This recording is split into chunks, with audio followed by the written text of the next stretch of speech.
A light magnitude 2.9 earthquake hit 9.8 kilometers, 6.1 miles, away from Isahaya, Nagasaki, Japan, in the morning of Friday, July 25, 2025 at 11:18 a.m. local time, GMT+9. The quake had a very shallow depth of 8.3 kilometers, 5.2 miles, and was not felt, or at least not reported so. First to report, need after 6 minutes. The earthquake occurred 2 minutes after a magnitude 4.9 earthquake had hit on Friday, July 25, 2025, at 11:17 a.m.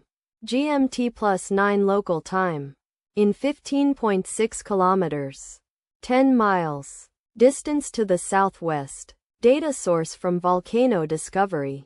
Did you feel it? Let us pray. May the earthquake that occurred not affect our brothers and sisters there.